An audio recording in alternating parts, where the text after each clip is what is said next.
ഈ ചൂട് സമയമൊക്കെ തുടങ്ങിക്കഴിഞ്ഞാൽ എന്നെ ഏറ്റവും കൂടുതൽ അലട്ടുന്ന ഒരു പ്രശ്നമാണ് വേർപ്പ് നാറ്റം. അപ്പം ഞാൻ അത് പരിഹരിക്കാൻ വേണ്ടി നല്ലൊരു പെർഫ്യൂം തന്നെ വാങ്ങാൻ തീരുമാനിച്ചു. അപ്പോൾ നമുക്ക് ആ പെർഫ്യൂം ഏതാണെന്ന് നോക്കിയാലോ.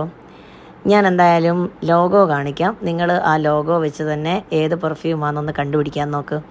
ഇപ്പോൾ ഏകദേശം എല്ലാവർക്കും മനസ്സിലായി കാണും. ലോഗോ ഒന്നും വേണ്ടി ബോട്ടിൽ കാണുമ്പോൾ തന്നെ എല്ലാവർക്കും മനസ്സിലായി കാണും പെർഫ്യൂം ഏതാണെന്നുള്ളത്. മനസ്സിലായവർ താഴെ കമൻറ്റ് ചെയ്യുക കേട്ടോ.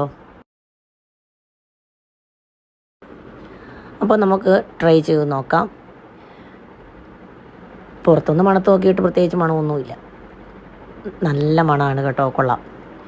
എനിക്ക് നന്നായിട്ട് ഇഷ്ടപ്പെട്ടു കേട്ടോ. വലിയ ഒരു കുത്തൽ സ്മെല്ലൊന്നും തോന്നിയില്ല. എന്തായാലും ഒന്ന് അടിച്ച് നോക്കി പറയാം. കൊള്ളാം കേട്ടോ, നല്ല മണമാണ്. എനിക്ക് ഭയങ്കരമായിട്ട് ഇഷ്ടപ്പെട്ടു. 2 കൈ വെച്ചൊന്ന് മണത്ത് നോക്കിയേക്കാം. എനിക്ക് തോന്നി മൂക്കിന് താഴെ കുറച്ചൊന്ന് അടിച്ചു കൊടുത്തിട്ട് അവിടെയേ അങ്ങ് വെച്ചിട്ടിരിക്കാനായിട്ട്. എന്തായാലും എനിക്കിഷ്ടപ്പെട്ടു കേട്ടോ. ഉപയോഗിച്ചവരുണ്ടെങ്കിൽ നിങ്ങൾക്ക് ഇഷ്ടപ്പെട്ടോ എന്നുള്ളത് പറയുക. അപ്പം നമുക്ക് ബ്രാൻഡ് ഏതാണെന്ന് നോക്കിയാലോ. അപ്പോൾ ബ്രാൻഡ് വേഴ്സാച്ചയാണ് കേട്ടോ.